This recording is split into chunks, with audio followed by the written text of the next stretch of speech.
आगामी बिहार विधानसभा चुनाव की घोषणाओं से पहले ही मोतिहारी के ऐतिहासिक गांधी मैदान में कांग्रेस पूरे चुनावी मूड में आ गई है।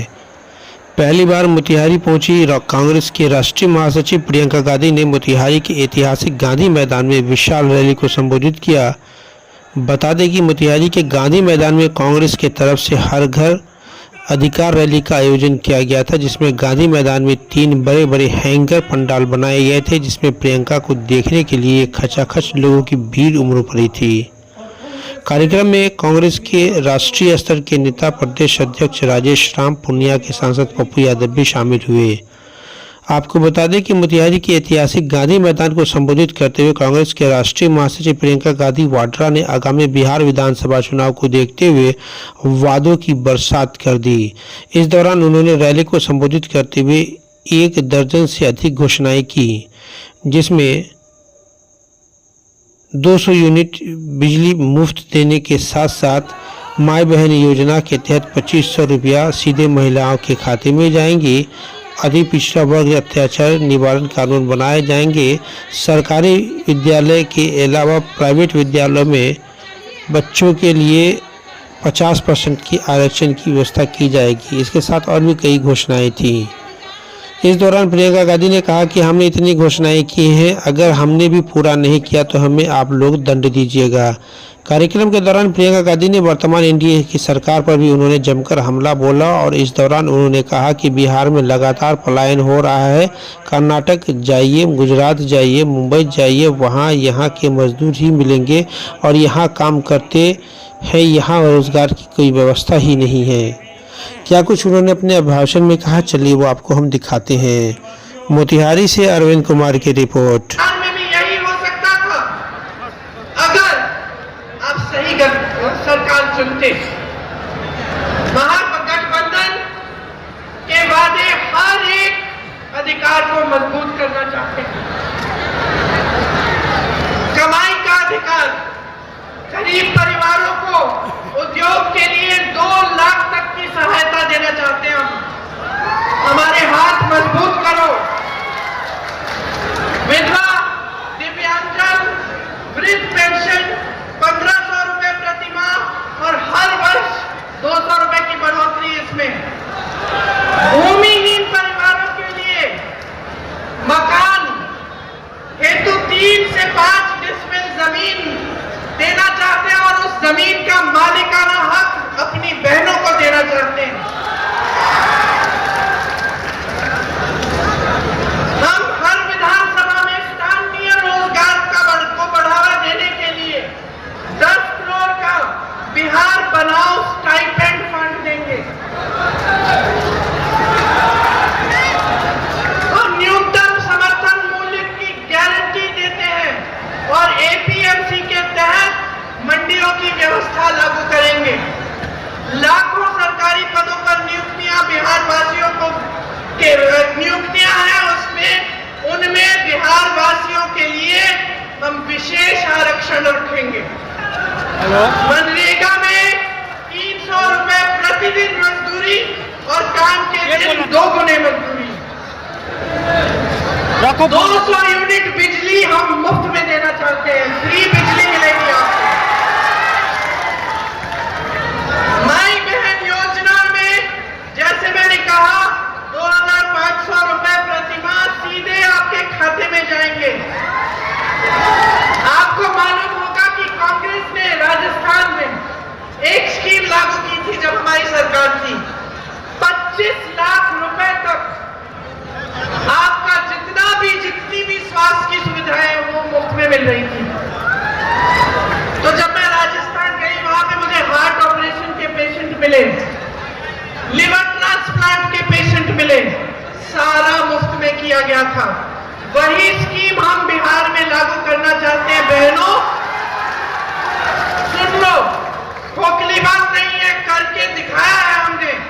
25 लाख तक आपका सारा इलाज, दवाइयां, सर्जरी, ऑपरेशन सब कुछ आपको मुफ्त मिलेगा, निःशुल्क मिलेगा। मैंने पेपर लीक की बात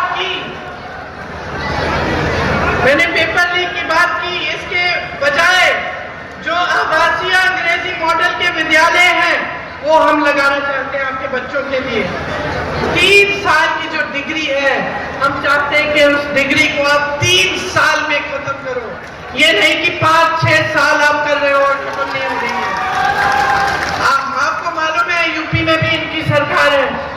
यूपी में मैं ऐसे बच्चों से भी शादी नहीं हो पा रही थी उनकी, 26-27 साल के हो गए हैं, एग्जाम दे दिया है, पेपर दे दिया है, नियुक्ति नाम भी निकल गया, लिस्ट में नियुक्ति नहीं हुई। तो बेचारे ठहरे हैं कि नियुक्ति कब होगी, चलो 6 महीने में हो जाएगी, 1 साल में हो जाएगी, तो फिर दूसरा रोजगार नहीं ले रहे हैं।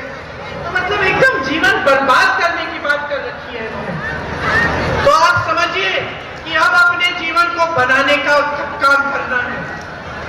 सामाजिक न्याय के अधिकार की बात की मैंने, इसमें पंचायती राज और नगर निगमों में अति पिछड़े वर्ग के लिए 30% आरक्षण और दलित वर्ग के लिए 20% आरक्षण रखा जाएगा। अति पिछड़ा वर्ग अत्याचार निवारण अधिनियम बनाया जाएगा, जिससे कोई आप पर अत्याचार करे उस पर सख्त दंड लगेगी। निजी शिक्षा के संस्थानों में, मतलब प्राइवेट शिक्षा के संस्थानों में आपके लिए, अति पिछड़े वर्ग के लिए आरक्षण लागू होगा। और जो 50 करोड़ तक जो सरकारी ठेके हैं, उनमें 50% आरक्षण अति पिछड़े वर्ग के लिए होंगे। अब देखिए, मैंने बहुत बातें कर ली, लेकिन बात की निचोड़ ये है कि आप अपनी परिस्थितियों को समझो और सोच समझ के अपना वोट डालो। आप जो 20 साल से संघर्ष कर रहे हैं, उस संघर्ष को खत्म करने का समय आ गया है। बदलाव का मनरेगा मिला, देश के कोने कोने में गरीब लोग मनरेगा से कमा सकते हैं। मनरेगा में इन्होंने कम पैसे डाले, ये सारी स्कीमें इन्होंने कम कर डाली, और फिर भी यहाँ आकर आपके सामने एहसान लाते हैं जैसे आपके लिए बहुत बड़े बड़े काम कर लिए इन्होंने। कुछ नहीं किया, और काम करना नेता का फर्ज होता है। नेता से काम निकालना आपका अधिकार होता है, समझे आप? मुफ्त में मत बनाओ नेता। आज जितनी बेरोजगारी बिहार में है, कभी नहीं हुई इतनी। सबसे ज्यादा बेरोजगारी यहाँ है। यहाँ से सबसे नौजवान जनता यहीं की है, तो फिर भी आप अपने बच्चों का भविष्य यहाँ बिहार में नहीं बना सकते। जितनी नौकरियां थी सब ठेके पे हो गई हैं। जितने बड़े बड़े सरकारी उद्योग थे, अब वो भी ठेके पे नौकरियां करवा रहे हैं, रोजगार दिलवा रहे हैं। कोई पक्का रोजगार नहीं मिलता। आपकी शिक्षा का सिस्टम बर्बाद हो गया है। पेपर लीक पे पेपर लीक हो रहा है, और कोई समाधान ही नहीं है। हमारा गठबंधन कह रहा है कि हम जॉब कैलेंडर लाएंगे, उसमें पहले से पता चलेगा कि इम्तिहान कब होगा, रिजल्ट कब आएगा और नियुक्तियां कब होंगी, और उससे कोई इधर उधर हुआ तो उसमें सख्त दंड डाला जाएगा। आपको पेपर लीक से मुक्ति देना चाहते हैं हम। जो जितने भी खाली रोजगार हैं, खाली पद हैं सरकार में, जो अभी इतने सालों से खाली पड़े हुए हैं, उनको भरना चाहते हैं हम। आपके भविष्य को यहीं पे बिहार में उज्जवल बनाना चाहते हैं हम। तो आप देखिए, मैं ये नहीं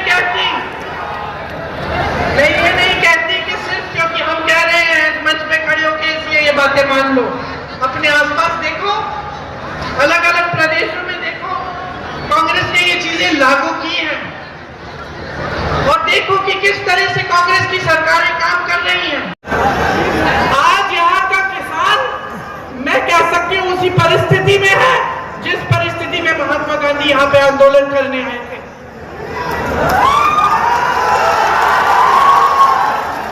कोई सुनवाई नहीं है आपकी इस सरकार में। और अब देखना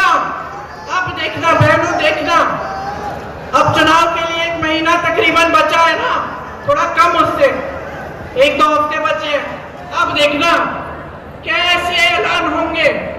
एक तो हो गया, कहते सब महिलाओं को 10,000 रुपए देंगे। क्या हर महीने देंगे? आज क्यों जागे हैं? 20 सालों से इनकी सत्ता थी, इनकी सरकार थी, तब तो नहीं बोला कि 10,000 रुपए देंगे महिलाओं को। आज क्यों दे रहे हैं? आपके वोट के लिए, आपके वोट के लिए दे रहे हैं। चुनाव को खत्म होने दीजिए, ये भी बंद हो जाएगा।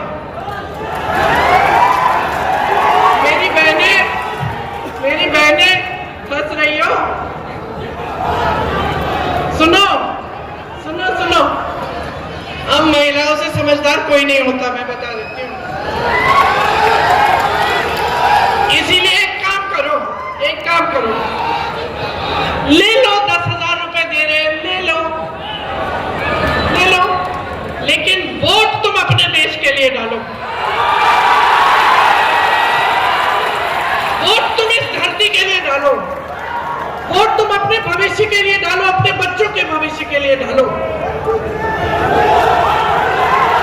इनकी बातों में मत पड़ो, बहुत हो गया है बहनों, बहुत हो गया है। आप संघर्ष कर रही हो, आपको कुछ नहीं दिया जाता। समझदारी से सारी पार्टियों को पहचानो। आज मैं खड़ी हूं आपके सामने और मैं आपको बता रही हूं कि कांग्रेस पार्टी ने, गठबंधन ने ये तय किया है कि हम 2500 रुपए हर महीने आपको देंगे, ठीक है? अब कल को मैं भूल गई और ये काम नहीं हुआ तो मुझे दंड देनी पड़ेगी, आपको देनी पड़ेगी। तो ये समझो, इन्होंने कितने वादे किए, कितने खोखले वादे किए, यहाँ की चीनी मिल से लेके, किसानों से लेके, महिलाओं से लेके, कितने झूठे वादे किए हैं। तो आप इनको सबक सिखाओ ना। आपको पहचान होनी चाहिए कि किसकी नीयत क्या है। देखिए, मेरा भाई है इसलिए नहीं कह रही हूं, लेकिन राहुल गांधी एक असली देशभक्त है, एक असली देशभक्त ही इस देश को एक करने के लिए, जोड़ने के लिए 4000 किलोमीटर चल सकता है। एक असली देशभक्त ही आपके पास आकर आपकी समस्याओं को समझना चाहता है। चाहे वो किसी बढ़ई की दुकान में हो, चाहे किसी मोची के पास हो, चाहे किसानों के साथ खेती में हो, क्यों जाता है? समझने के लिए कि मैं कैसे मदद कर सकता हूं। सरकार कौन सी स्कीम ला सकती है जब हमारी सरकार होगी जिससे आपका उत्थान हो सके, उसको असली देशभक्त कहते हैं। जो इस देश के लिए मरने के लिए तैयार हो, असली देशभक्त, सुनिए, असली देशभक्त चोरी से सत्ता में नहीं आते। असली देशभक्त आपको झूठे वादे नहीं बोलते।